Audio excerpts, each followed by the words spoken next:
want to show real quick the technique that I use to shake and stir my paint up.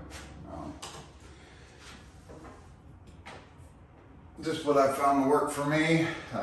Seems to make sense. So first I'll take it and shake it like that.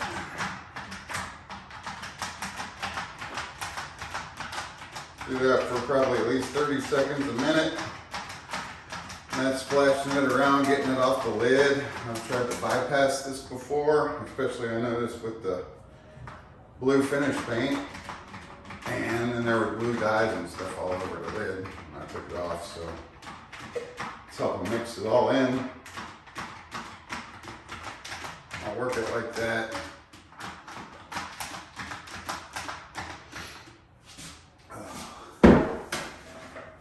Now I'll use this little tool to open it up. I really like that.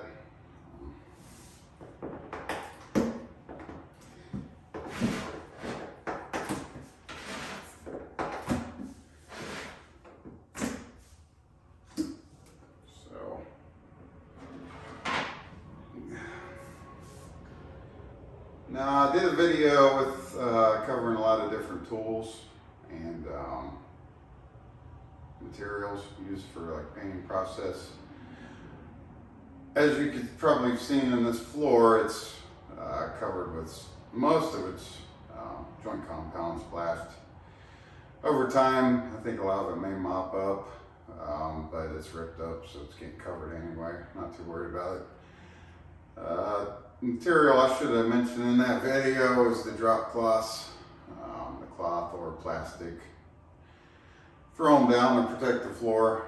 I actually planned to grab those and put them in the video and then forgot, so I try to write that in when I add up the expenses. So I have the luxury of just setting that down like that. Lid, that way if it drips. If it drips, I may smear it around with my foot. That way it doesn't leave a glob. And then when I try to put the wood floor down, it's not level against the floor. So anyway, something to keep in mind.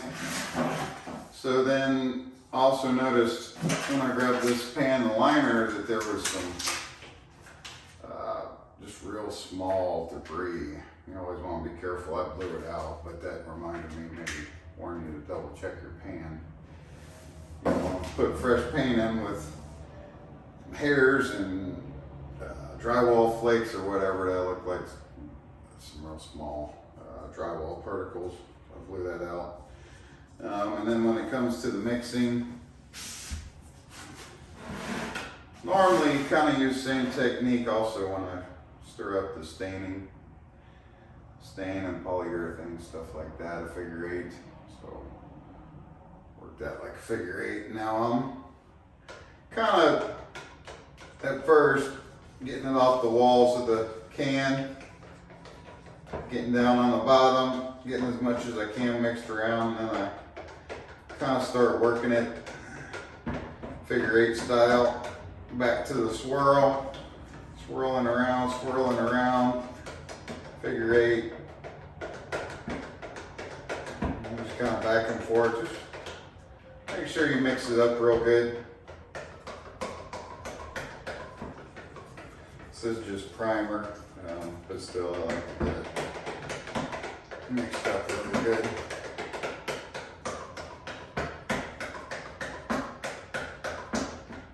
Okay, that should be good enough.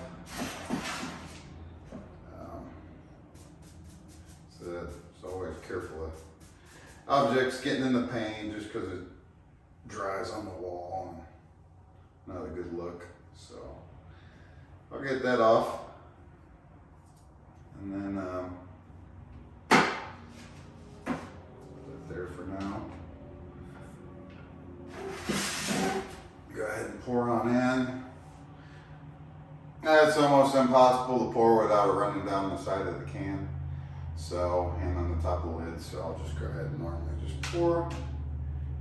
And I need quite a bit go ahead and load up the pan.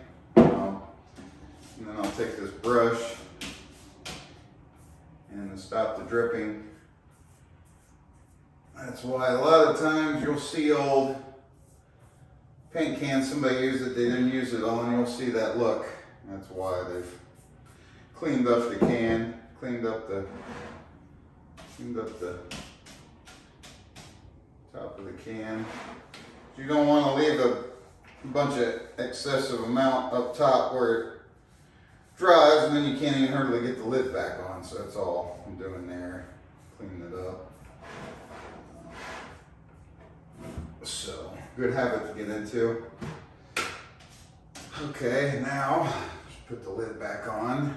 Sometimes if I know I'm painting, covering quite a bit, I don't sit and force the lid back on, but I will just to show example how I would do that. So just take the handle, butt of the handle, whatever you want to call it, back end of it. Take it. Now I would warn you to be careful. That can cause a splatter. I've seen that already. Like I said, a lot of this not too worried about, especially with the floor, but kind of be careful because that can splatter out of that top of the can. So now that's that. Almost ready to go. I'll take this in to the bathroom. Like I said in another video, I've got a white tub, so I'll go in there and rinse that all off so I can save it and use it again. Set it somewhere where it can dry out.